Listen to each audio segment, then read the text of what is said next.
Good afternoon. I'm Sheriff T.K. Waters. I'm thrilled to stand here with our partners to celebrate the safe recovery of Mr. Nonnard. I would like to begin by thanking our law enforcement partners who assisted JSO and JFRD in this 3-day comprehensive search. Those partners include St. Johns County Sheriff's Office, Clay County Sheriff's Office, and the Nassau County Sheriff's Office. Mr. Nonnard's safe recovery is a testament to the exceptional collaborative program created by JSO and JFRD.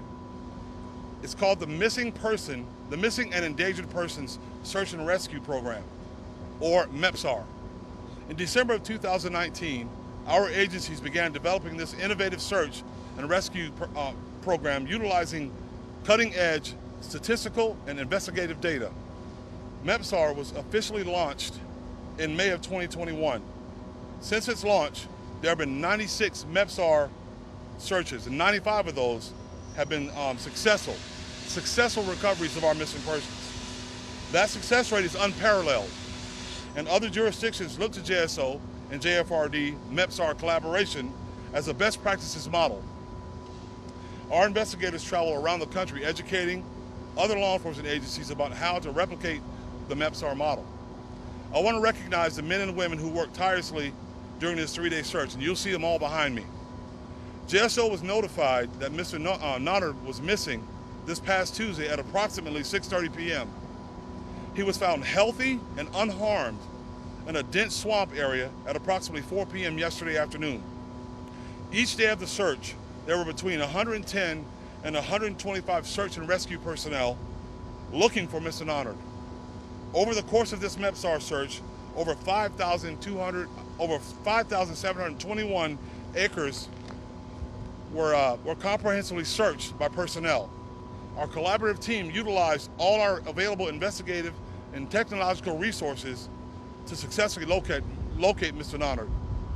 JSO deployed a wide variety of personnel during this search process, including our Missing Persons Unit, the Emergency Preparedness Unit, the Mobile Field Force, our K-9 units, our air units, the mounted unit, the unmanned aerial systems or our drone units, our bike units, our public information units, patrol academy recruits, and of course, the amazing JFRD personnel behind me. Our agency is proud to be a part of the MEPSAR partnership. We are proud to be setting the national standard for missing person searches and recoveries. Again, thank you to JFRD and our other law enforcement partners. Thank you to the men and women who worked so hard to reunite Mr. Nonnard with his family. At this time, I'd like to introduce Chief Powers of the JFRD. He wants to address you all. Chief? Thank you, Sheriff, and good afternoon. You know, too many times the Sheriff and I stand at press conferences and talk about tragic outcomes and events that happen in this city. But you know, today is the time to talk about a positive outcome, an outcome that allowed a family to be reunited with a loved one. As the Sheriff stated, the MEPSAR program was a collaborative effort between JFRD and JSO and has now become a national model. JFRD is extremely proud to be part of the MEPSAR partnership, and I want to say thank you to some of the people who have made this program possible with their overwhelming success. Our Mayor Lenny Curry, he has consistently made public safety his #1 priority, and without his budgets that provide JSO and JFRD all the necessary tools, equipment, and personnel resources, today would not be possible. Our City Council, they have supported every one of those budgets when they're presented to them. Our Sheriff, T.K. Waters, his passion for making this city safe is infectious to us all. He is a great public safety leader and partner, and his leadership was an integral component of this successful outcome. But the biggest thanks must go to the men and women of JSO and JFRD who enthusiastically come to work each day to make sure we're all safe. What I do know is this: without the heroic effort of the public safety personnel that are standing behind me, this outcome would have been tragically different. These men and women showed absolute disregard for their personal safety while they searched areas that most of us would not even think about entering. These are the true heroes of this successful mission. I know the Sheriff and I both could not be prouder of the tireless effort the men and women of JSO and JFRD and our agencies put forth in this successful MEPSAR activation. This community should be proud to know that if something tragic should happen, the men and women of JFRD and JSO are going to combine our collective resources to ensure that this community remains safe. With that, we'll open it up to questions. In the simplest terms possible, if you can recap how MEPSAR works, how it comes together. You got the command center, obviously you got the helicopter, you got so many other teams. How does this get activated, and when does it get activated? So the sheriff's office has the primary investigative responsibility for missing persons. They go out and start their primary investigation. When they determine that the person is missing and his search needs to be activated, they activate phase 1 of MEPSAR, which starts their processes happening, but it also gets JFRD notified, and we put units that are on the street out riding that area looking for that person that's missing. When JSO determines that we need to upscale the activation, they move to phase 2. And when they move to phase 2, that's when we activate our urban search and rescue team along with all of their resources and collectively go in and start grid searching these areas using that mapping program that we put forward earlier in a press conference. Can someone tell us a little bit more about finding this missing gentleman? I know that everybody's so very excited about the good news. Yes, sir. So tell me, I guess you were part of the crews that actually discovered it? Yes, sir. Tell me about that. Okay, well, we were searching in a heavily wooded area. It was a swamp on one side, heavily wooded on the other. We came across some personal items that we believed were his. So we started searching out from that area right there. Going east, it was reeds overhead high, about thigh deep water. The guys went into that thinking he may have gotten lost in the reeds. We had other guys circling around to the south, same kind of conditions. To our right was the woods, and AK, he was looking around over there and he saw basically a small branch that just kept moving. It looked like an animal was making it move back and forth, but it just kept moving. Where normally an animal might just move and move on, it was kept moving. So he's just caught his attention, and he said, "I believe he's over there." So we ran over there, and as we got closer, we could see, that he was there. He was actually up under a log. So it was very difficult to see him. Coming from the north, you wouldn't be able to see him at all. Luckily, we had gone past him and looked back, and he was tucked up under that log, kind of down in a little ditch. And so about 5 feet into the wood line right there, and that's how we were able to find him. So. And he was talking to you? He was okay? Yes, he speaks Creole, so luckily AK knows a little bit. He was able to ask him if he's okay, and he said he was hungry. And but he seemed disoriented, but without being able to speak directly to him language-wise, we weren't sure, but he was looking at us and moving around, so that was a good sign. He was just too weak to get up or anything like that. So. Y'all are long-time experienced first responders. Yes, sir. Do you still get some sort of jolt? It's 100%. Yeah, yes, 100%. It's what you do the job for. All the guys worked real hard. We were, going through some really nasty stuff. We had been soaking wet since probably 9 o'clock that morning, out there looking for him.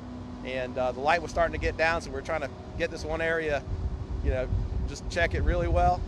And it worked out. God's good, and it worked out for us. So. You guys seem like you use every tool in the toolbox to find this gentleman. Yes, sir. I don't know if this may be a question for the sheriff or the fire department.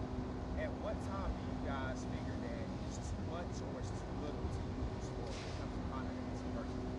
Well, we kind of just, it ramps up as we get more information, but we're going to use every tool we got because it's so important that we find them before something bad happens, especially with the weather and stuff like that. So that's my best answer on that, is we use information we get to determine where we're going to put the most resources, and that's what happened with this situation. We had just guys they do a lot of analytics to try to figure out where people in his condition might be, and they said this is a high probability area, let's check it.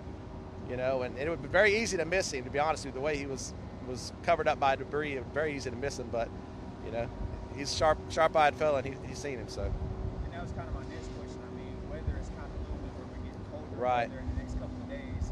How important was it for you guys to find him yesterday before? I would say life and death, to be honest with you, because he would have got rained on last night, 3 days without. He's a strong man. I'll say this. He's a very strong man. To survive as long as he did. whether or not he would have made it, I can't say. I can't speak to that, but I'm glad that wasn't an option. You know, we got him out, so I'm happy about that. What did y'all tell him when you found him? We said, we got you. We're going to get you out of here. You're going to be okay. I don't know if he understood what we told him, you know, but he knows enough to tell him, hey, are you okay? What, you know, but we were saying that to him, whether or not he understood or not. But we make sure that he realized that you're going to be okay. We got you. We're going to get you out of here. And talk about maybe the community's input that you guys have had in the past 3 days. The community helped. Oh yeah, it was nice. After we loaded him up and we were leaving, a bunch of people from the neighborhood came out and were waving at us and everything. That's always a wonderful thing. And yeah, it's just a great feeling all the way around. Everybody's super excited, and you know, it's why we do it. You know, so that's the best I can say. For everybody at home that's watching, give us your names. My name's Colin Aguilar. This is go ahead. Akil Buchanan, AK. Yeah, it's AK. So, and like I said, I just was standing by the items we found. The guys back here were searching all that area around it. You know, so it just happened to be, you know, AK that found him. But those guys were still out there when we found them, we're still out there in thigh-deep water searching through those reeds. It's just who found them is just how it worked out. But you know, the effort on everybody's part was 100%, no doubt. Let me say something real quick. I can tell you, you asked the question about how do you feel. I mean, when the information gets to us, you know how Tiger Woods, when he does that, you get excited. You get excited because you know that the hard work's paid off after 3 days. Now, usually in Florida it's really hot, so a lot of the determinations on how soon we ramp things up depends on the weather, the age of the victim, how long they've been missing, how long they've walked off, what they were wearing when they left. So all that stuff plays a part. And when we go a couple of hours in a situation like that, we're ramping it up because we know that time is of the essence, and it's a miracle, and it's the hard work of these men and women behind me that make all that possible.